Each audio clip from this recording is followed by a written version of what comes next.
يا دارنا والنساك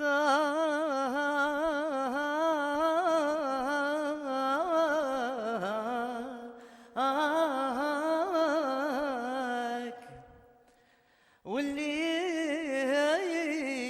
سكنوك راحوا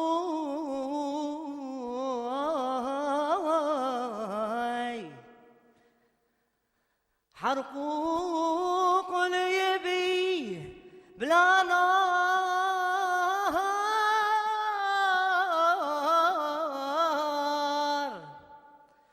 حرقوا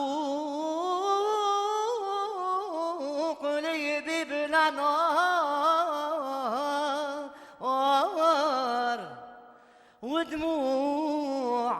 ودموع العين سالوا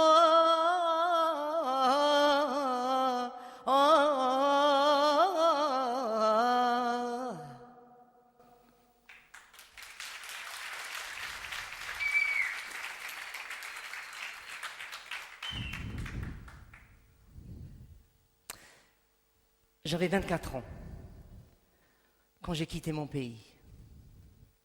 Je me rappellerai toujours de ce jour-là, plutôt de cette nuit. J'ai débarqué à Toulouse.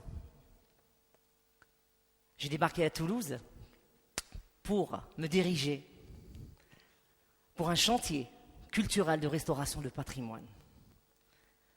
On m'a conduit en voiture. C'était la nuit. C'était l'été. Il faisait frais. J'étais qu'en t-shirt. Je sors de la voiture et j'entends des voix de filles et des voix de garçons de mon âge qui parlaient dans toutes les langues. Autour d'un feu qui éclairait une énorme tour que j'allais restaurer. J'ai pas pu finir la soirée parce que j'étais mort de fatigue. Peut-être, certainement par le voyage, mais surtout par les émotions. Je me suis trouvé la première tente vide et je me suis effondré dans mon sommeil. Le lendemain matin, je me réveille. La tente n'était pas vide, elle était pleine. Je me retourne à droite, je me retourne à gauche. Deux belles créatures.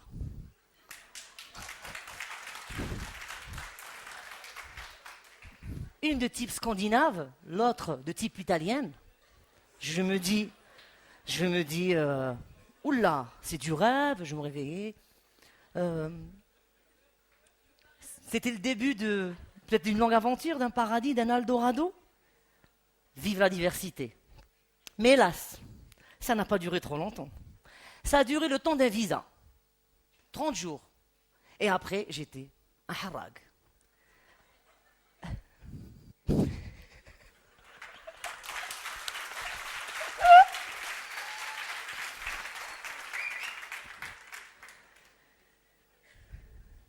À Oran, ma ville natale, j'ai fait 16 ans de conservatoire arabe-andalou où j'ai appris le chant et le violon. Pour vous dire, je ne suis pas venu tout seul quand j'ai débarqué en France. J'avais ramené dans mon bagage ma musique.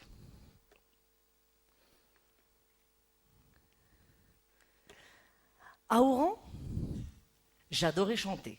Je chantais toute la journée. Toute la journée, je chantais. Peut-être pour oublier, j'adorais ça, mais peut-être pour oublier la maladie de ma mère. Peut-être aussi pour oublier mes frères, pas mes frères. Mes frères ont dû fuir l'intégrisme et toute cette décennie noire. Mon père, à chaque fois qu'il entendait chanter, il est devenu fou. Il me dit, mais mon fils, arrête de chanter, tu vas devenir comme tous les artistes, misérables. Je lui dis, oh, pourquoi je dois arrêter? C'est ma passion. Il m'a dit, vous allez tous finir, drogue, alcool, femmes. Dans ma tête, j'ai dit, bon, drogue, alcool, c'est pas mon truc, mais bon, les femmes, pourquoi pas? C'est pas... Mais je l'ai pas déçu. Hein. Franchement, je l'ai pas déçu. J'ai fait mes études. J'ai fait mes études d'ingénieur. Je suis ingénieur en électronique. J'adorais les maths.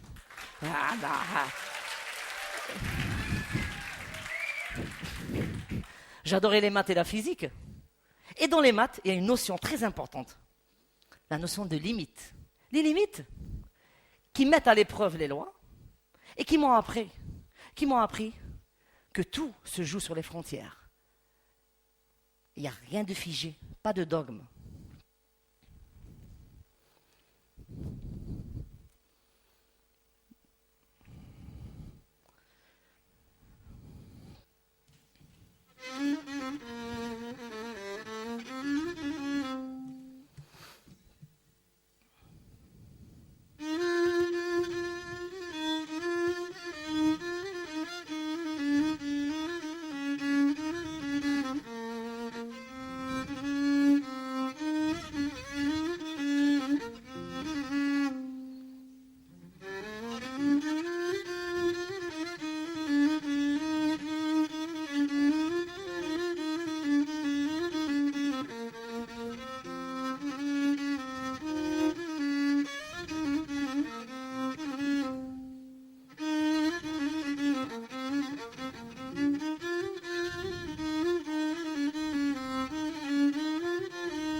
Ce que vous venez d'écouter, c'était un extrait d'un istighbal arabo-andalou dans le monde araq.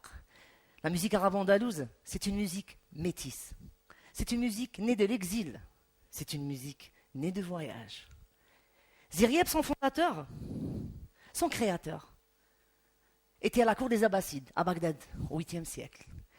C'était un génie. C'était un talentueux musicien. C'était un innovateur. Il a rajouté la 5e corde au luth. Il a changé le plectre en bois en plume d'oie. C'était un esthète. Il adorait le beau. Il adorait juste la vie. À un tel point que dans ses concerts, il y avait de plus en plus de monde et de plus en plus de femmes dans ses concerts. Son maître, il est devenu malade, jaloux. Et il n'avait pas le choix. Il avait le choix entre l'exil ou la prison. À sa place, j'aurais choisi quoi? L'exil. Ce qu'il a fait. Il est parti à la cour des Omeyyades, en Andalousie, dans le sud de l'Espagne. Et là, il a trouvé qui? Il a trouvé Abdelrahman II, un défenseur des arts. Il adorait l'art. Et là, il a créé l'arabe andalou. Il a mis en œuvre tous ces voyages-là, toutes ces influences byzantines, non, perse, grec, troubadour, chant grégorien, musique berbère, au service de l'arabe andalou, qui est du coup métisse. En 1492, il y a eu la Reconquista. Les Juifs et les musulmans se sont repliés au Maghreb, dans les grandes villes. Tunis, Fès, Constantine, Alger et Tlemcen. Tlemcen, la ville de mes parents. Et là, j'ai eu la chance d'hériter de cette culture et de cette musique. J'étais Harrak, vous vous rappelez, hein, tout à l'heure. De Charente, direction la ville française la plus algérienne, Marseille. Et là, je rencontre, il y avait plein de musiciens de différentes cultures. C'est une ville cosmopolite. J'ai fait d'excellentes rencontres, des rencontres inoubliables, avec les musiciens de flamenco et de jazz. Le contact était presque naturel, avec les musiciens de flamenco. Comme quoi, l'arabe andalou, c'est déjà une musique métisse. Et là, je faisais des concerts, de plus en plus les rencontres, je faisais des cafés-concerts le soir pour gagner ma vie. En parallèle, j'ai fait un master en marketing et management de l'innovation. Voilà, reste. Là, c'est pas possible. C'est pas possible. Et là, un soir, j'étais dans les loges et je vois débarquer une femme grande, Doucement, doucement, doucement, doucement. Une femme grande, ronde, avec portant une robe ample et avec des motifs africains. Elle était pieds nus. Ah bon? Et il y avait juste un petit détail qui m'a un peu... C'était qu'elle avait des poils sous les aisselles. Et là, elle se présente. Bonsoir Hakim, j'adore votre voix, j'adore votre musique. Et j'ai envie de vous produire. Je suis productrice de disques indépendantes. Moi, j'avais les yeux comme ça. Waouh! J'ai dit, oh là là, ça va, c'est super. Et je dis, oui, ok, on peut se voir, genre le planning d'agenda de ministre et tout. Je dis, mais bien sûr. Hein. Et c'était bon. J'ai donné rendez-vous le premier jour de la semaine, comme quoi, parce qu'après, c'était plein. Donc, j'ai choisi le premier jour. Et cette fille-là, j'avais beau lui expliquer, parce qu'elle adorait la culture africaine, j'avais beau lui expliquer qu'en Algérie, on avait des chaussures, on avait des rasoirs, mais elle n'avait jamais compris. Elle n'avait pas compris. Mais elle n'était pas la seule. Elle n'était pas la seule. À Marseille, je n'ai rencontré d'autres personnes. Je me présente. Au début, je me fais mon réseau, je me présente. Bonjour Hakim, la question, d'où viens-tu? D'Algérie. Ah, la semaine passée, mon gars, la semaine passée, j'ai mangé un couscous. Waouh! Il était trop bon. Je dis, ok, bah super. Je rencontre une deuxième personne. Hein, même chez moi, bonsoir, Hakim, on se fait la présentation. Et je lui dis, oui, la fameuse question, d'où viens-tu? D'Algérie. Tiens donc, justement, avant-hier, là il n'y a pas eu bon. Avant-hier, ma femme m'a fait un super couscous. Mais c'était pas le soir, c'était le midi. Bon, il y a un changement. Bon, j'ai dit, ok, super. Donc là, ce couscous, ça me commence à me... Troisième personne, je rencontre pareil. Elle me dit, ouais, voilà, moi je m'appelle Albert, moi je dis Hakim, tu viens d'où? D'Algérie. Je dis, arrête, je t'arrête avant. Je sais que tu as mangé du couscous, ne me dis pas là. Et là, et je vous assure que ça s'est décliné, même sur les tournées. Je vous le jure, j'étais en Norvège, le catering, j'avais quoi? Un couscous norvégien. C'était incroyable, même en Norvège, mais c'était des flocons comme ça. C'était pas même pas des gros flocons comme ça de... Et là, on a décidé sur le contrat de mettre pas de porc, pas de couscous. C'était clair, comme ça c'est réglé. J'étais au rendez-vous, bon, le contrat était prêt, déjà signé. J'ai même pas regardé, j'ai fermé les yeux, à ne pas faire attention. J'ai signé le contrat. Boum, l'album il sort. Super presse et tout. On monte à Paris, on était très excités on a monté un nouveau spectacle, parce qu'à Paris tout ça se passe. Et au fait, là, pareil, on a fait un super concert, il y avait du monde, et j'étais dans les coulisses. Et il y a une autre femme qui débarque. Une autre femme, toute petite. Cette fois-ci, elle n'était pas pieds nus, elle avait des talons à aiguilles, ça va. Et puis une mini-jupe comme ça, type parisienne quoi. Bonsoir Hakim, voilà, je me présente, je suis productrice de spectacles. C'est différent, disques et spectacles. Je dis super, j'ai envie de vous produire parce que vous avez un super univers musical et tout, et franchement, ça vaut le coup. Et on est parti en tournée. J'avais signé le contrat, on s'est donné rendez-vous, j'avais signé le contrat, toujours pareil, en fermant les yeux, je n'ai pas regardé même pas le contrat, tellement j'étais excité. Et on part en tournée. On a fait des gros festivals, des premières parties de Prestige. C'était magnifique. Et là, j'ai rencontré la magie, j'ai rencontré l'intemporel, j'ai rencontré l'intangible, j'ai rencontré le tarab. Vous savez ce que c'est le tarab? Non, ça vous dit rien. Un tarab, c'est pas tarab, c'est pas une insulte, hein? C'est tarab, pas tarab. Un tarab, c'est l'interaction magique entre le public et l'artiste. C'est le duende au flamenco. Tarab, c'est une notion très importante dans l'arabe andalou. C'est ce que vit l'artiste, c'est un état d'âme. C'est presque c'est des trucs magiques. Ça pétille là, je sais pas, c'est comme ça. Et le tarab, je l'ai vécu sur cette tournée-là. Sauf que, pour moi, le conte de fées a commencé. J'avais Enfin, j'avais cette opportunité de gagner de l'argent à partir de la musique. Pour moi, c'était un conte de fées. Mais par contre, le problème, ça a duré 3-4 ans, mais dans un conte de fées. Quand vous avez deux fées, une fille poilue, la fée poilue et la fille talon aiguille, je peux vous assurer que ça se termine par une grosse merde. Je me suis retrouvé du jour au lendemain, sans tourner, arrêt brutal. Parce que la fille talon aiguille, elle voulait tout, ce qu'on appelle une stratégie 360 degrés. Et la fille poilue, elle demandait plus d'argent. L'indépendante, celle qui aime les cultures africaines, demandait plus d'argent.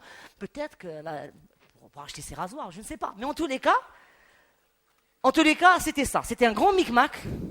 Je me suis retrouvé arrêt brutal de la tournée. J'avais quitté mon pays. J'avais ma mère qui était malade. Je suis resté 40 jours avec elle, les 40 derniers jours de sa vie. Je suis parti pour un festival, pour assurer, parce que j'avais un public qui m'attend. Le 41e jour, elle est décédée. Je me suis dit, j'avais plus de sens à ma vie. On m'a arrêté le tarap, je ne voyais plus mes parents. Qu'est-ce que je fais? J'ai décidé de claquer la porte. J'ai décidé d'être libre. Et j'ai décidé d'arrêter ce rêve et de prendre mon destin en main.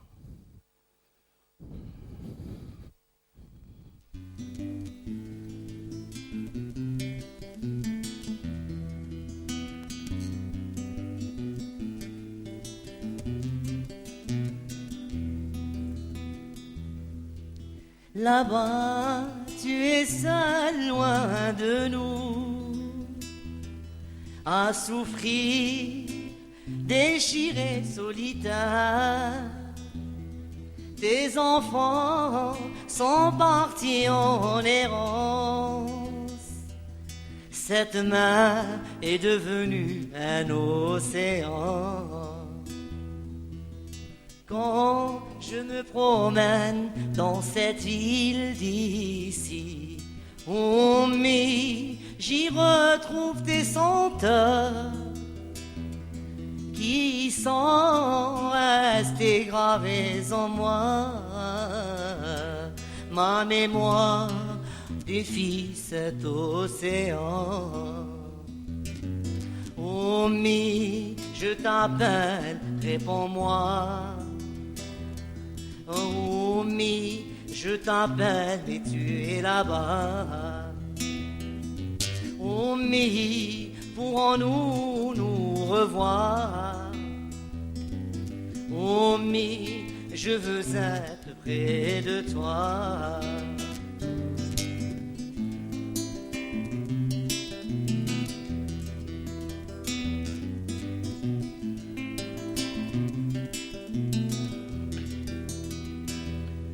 Ta douceur a bercé mes nuits d'enfant. J'ai grandi au son de ta voix et de ton cœur. La souffrance de ne plus te voir m'envahit chaque jour un peu plus. Pourras-tu guérir de tous tes maux pour redevenir l'omi de mon enfance?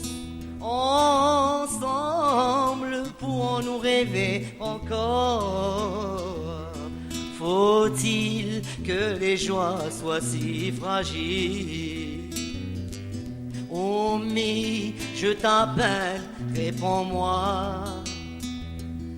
Oh mais je t'appelle et tu es là-bas.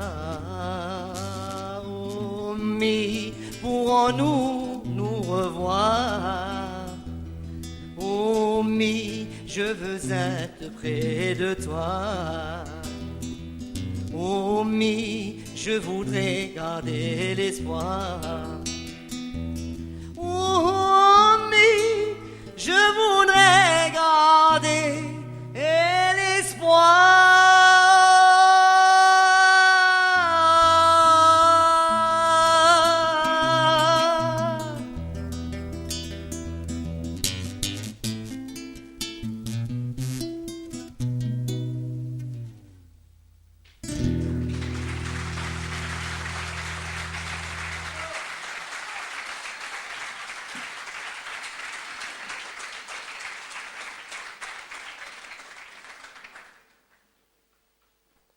Je voulais prendre mon destin en main.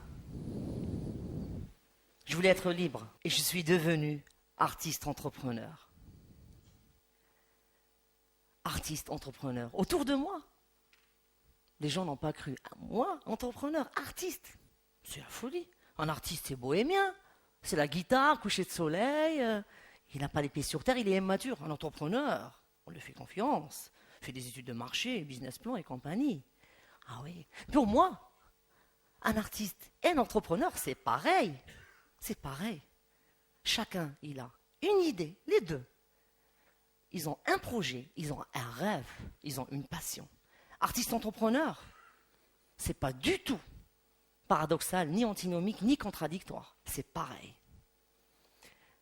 J'avais une autre difficulté. Quelqu'un qui chante en anglais, il est classé dans le segment pop-rock. D'accord ? Quelqu'un qui chante en arabe, il est classé dans quoi ? Il est classé dans ce qu'on appelle les musiques du monde. Ça veut dire quoi, les musiques du monde ? Ça veut dire qu'il y a un autre monde, peut-être, que moi je ne sais pas, en fait, peut-être que ça m'est échappé. Les musiques du monde, ça veut dire qu'il y a un autre monde. Ça veut dire qu'il y a les musiques de chez nous et les musiques des autres. C'est quoi ce concept ? C'est très bizarre. Moi, je suis oranais, je ne fais pas de rail. Moi, je fais de la musique arabe andalouse, mais je ne fais pas du classique. Moi, je suis un mec devant vous là, mais j'ai une voix de femme. Bah, sur le champ, oui. À chaque fois que j'appelais les banquiers, c'est vrai ça. Hein. Oui, bonjour madame. Ah bon ? Pour un rendez-vous. Et le mec là, il s'attend à une bombasse qui arrive pour rendez-vous. Et là, il y a la femme à bar qui débarque. Il est dégoûté. Ça, c'est vrai. Hein. À chaque fois, allô, oui, bonjour, madame. Et au fait, je dis, bon, je fais avec. Hein. Qu'est-ce que vous voulez ? C'est comme ça. Hein. Et j'ai décidé de valser les étiquettes. J'aime pas les étiquettes. J'ai envie de les faire valser. J'ai créé ma structure avec 2 amis. J'ai créé ma structure. J'ai fait un album, marketing, promo, etc. Sorti dans 40 pays. J'ai fait les plus belles scènes au monde. Et j'ai rencontré, à la même période, j'ai rencontré monsieur Peter Gabriel, un artiste entrepreneur par excellence. Il a un label, Real World, et il a les festivals WOMAD, W-O-M-A-D, c'est des festivals itinérants. J'ai eu la chance de rencontrer et j'étais coup de cœur de ces festivals. J'ai remarqué quoi ? J'ai remarqué que le public qui était devant moi, il n'avait rien à faire de ces étiquettes. Il est là. Moi, je chantais en arabe. Il n'avait pas besoin de comprendre. Tout était là. Le tarab était là. La magie était là. Il n'avait rien à faire. Qu'ils soient des Asiates, des Blanches, des Noirs, des Marrons. La fête est fédératrice. Je veux dire, c'est... Et ça m'a un peu... Et à la même époque, je commençais à avoir de plus en plus de notoriété à l'international, beaucoup de plus de fans, que c'était difficile d'entretenir le lien. Et au fait, heureusement qu'il y avait Internet. Donc j'avais monté un site dans un certain logiciel qui n'était pas référencé par les moteurs de recherche. J'ai passé des nuits entières à le référencer, le mailing et tout, juste pour entretenir ces relations avec mes fans qui sont... C'est la scène qui fait l'artiste et c'est le public qui fait l'œuvre. Juste par rapport à ça, et de rester tout le temps en contact. De rester tout le temps en contact, c'était important pour moi. Et autour, ils disaient, ouais, Internet, ça va pas, c'est pas dangereux pour les artistes et tout. J'ai dit, moi, franchement, Internet, ça me fait pas peur. Vous croyez que Ziryeb, il avait peur qu'on grave son album ? Il n'avait pas besoin de créer, il a créé sa musique sans album. Il a la musique arabonosée millénaire. Vous croyez que le tarab, justement, vous croyez que le tarab, on peut le graver ? Jamais. Jamais. C'était... du coup, ça m'a donné des idées, de la maturité. Et en rentrant dans mon quartier, à Paris, j'avais envie de retrouver cette ambiance. J'avais envie de monter un projet qui soit ouvert sur le monde et ancré dans le quartier. J'avais envie d'un projet ouvert à tous, mais à taille humaine. J'avais envie d'un projet festif mais émouvant. Ce projet, je l'ai appelé les Noubadissi.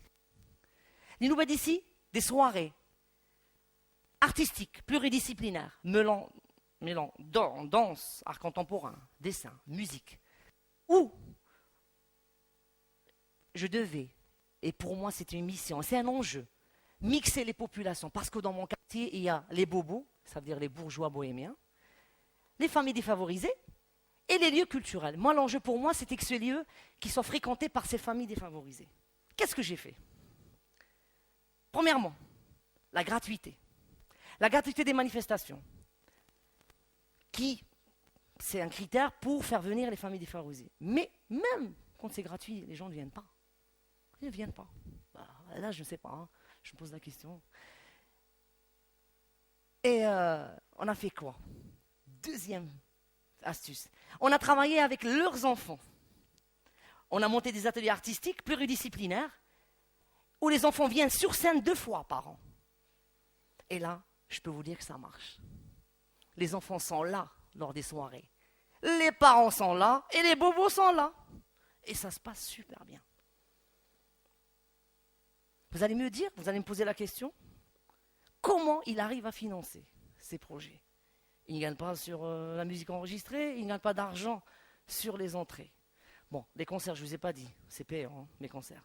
D'accord? Alors, il faut pas. Et ces concerts-là servent à financer une partie du déficit. En France, il y a ce qu'on appelle l'économie sociale et solidaire. Économie, il y a les dollars, sociale, solidaire, il y a l'être humain. J'ai décidé de mettre mes compétences au service de mon environnement. Toutes les compétences du management, du conseil, etc., je sais pas, du marketing. On a créé un pôle d'ingénierie de projets culturels et de communication interculturelle. Et ce pôle-là, les dollars, ils vont financer l'autre pôle déficitaire. C'est très simple. Et finalement, qu'est-ce que j'ai compris à travers toute cette histoire? qu'un artiste, en étant artiste pour un entrepreneur, être un artiste pour un entrepreneur, ce n'est pas un obstacle. C'est une force et c'est un atout. Le tarab que je cherchais, que j'avais envie de... C'est ça qui me fait vibrer, au fait. C'est pour cela que j'ai monté ce genre de projet. Et là, quand j'ai fait ça, je me suis rendu compte, l'artiste 1.0, ça ne me correspond pas. Chanter tais-toi, rendez-vous scout, c'est pas ma devise, moi. Moi, je me considère comme un artiste 2.0. Je suis un artiste avant, pendant et après le concert. Je suis en proximité avec mes fans, je partage, j'échange. Je suis passé d'un tarab à un hit arabe. Et j'ai utilisé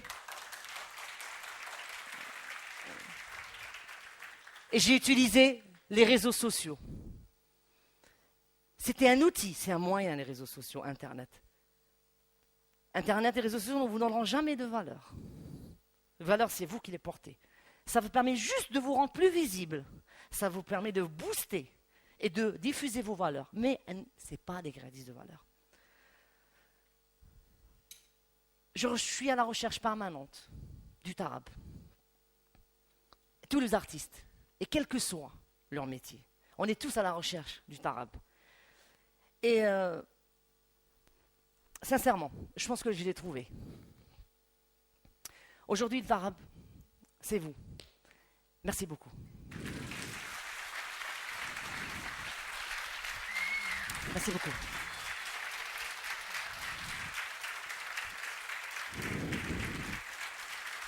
Merci beaucoup.